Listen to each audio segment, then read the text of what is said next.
Toute l'actualité durant ces dernières 24 heures au cœur de notre région.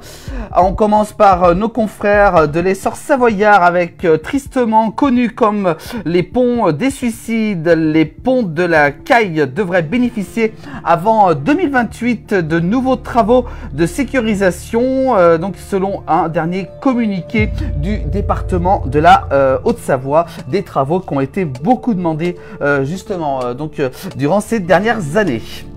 On continue avec le maire Pierre Bruyère, était pourtant convaincu de son intérêt du côté de Poisy, en Haute-Savoie. Contester le projet de parc d'activités de Brassilliers est finalement totalement enterré selon le communiqué de l'essor savoyard.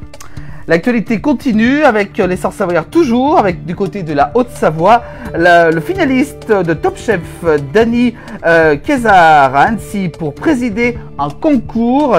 Il sera donc le mardi 22 octobre pour présider la phase finale du concours couteau et fourquet, le premier championnat de France de l'accord mais-bière. Voilà pour cette information culinaire. L'actualité continue avec du côté de la Savoie, à Aix-les-Bains, en image de la démolition des anciens thermes a commencé. La démolition d'une partie des anciens thermes nationaux a commencé il y a quelques jours dans le centre-ville d'Aix-les-Bains en Savoie. Je vous propose d'aller voir l'article de l'essor savoyard pour voir un peu plus d'images sur cette destruction. On continue avec l'essor savoyard toujours, avec à Annecy un homme de 19 ans en urgence absolue après un accident de buggy.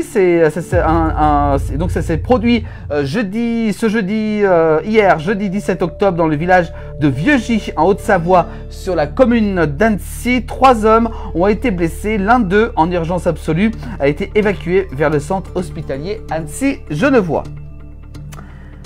L'actualité toujours avec du côté d'Allonzier, justement, une femme se tue en chutant du pont de la Caille. C'est l'essor savoyard qui nous le dit. Les secours sont intervenus pour extraire le corps d'une femme de 60 ans dont la chute fut fatale, selon l'essor savoyard.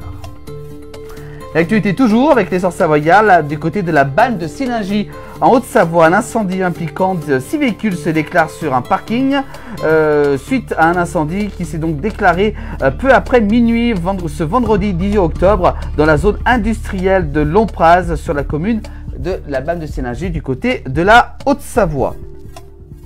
On continue avec les maires de Groisy et de Filières au cœur d'un conflit de voisinage qui s'enlise entre l'établissement multi-activité, la caserne située à cheval sur les communes de Filières et de Groisy et ses voisins directs. Les conflits se multiplient, les maires des deux communes peinent à trouver des solutions.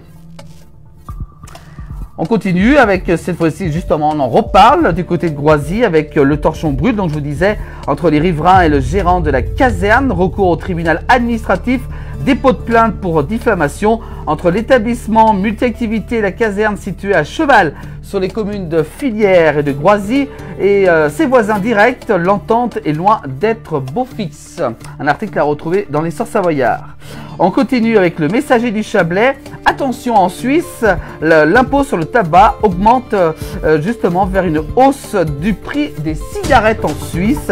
Certains produits de tabac donc vont connaître une hausse à partir du 1er janvier 2025, surtout ceux qui sont frontaliers où le tabac était vendu moins cher qu'en France. On va avec le messager du Faucigny, cette fois-ci du côté de Bonneville, des agneaux et brebis pour entretenir les espaces verts. Depuis le 10 octobre, les brebis et les agneaux sont en charge du débroussaillage et des fauchages de certains espaces verts du côté de Bonneville en Haute-Savoie. Une solution économique et écologique déployée dans plusieurs quartiers. Et puis enfin on termine, on parle de travaux cette fois-ci avec le département de la Haute-Savoie avec cette info travaux, les travaux sur la RD27 sur la commune d'Étaux. Depuis mi-septembre, le conseil départemental de Haute-Savoie réalise des travaux de calibrage et d'assainissement. Donc attention, soyez prudents si vous devez prendre la RD27 sur la commune d'Étaux avec ces travaux qui continuent encore actuels. Voilà pour ces informations locales dans nos pays de Savoie. Retrouvez toute l'actualité de nos pays de Savoie en replay, vous le savez, sur l'ensemble des plateformes de la place du village. Belle soirée à vous tous!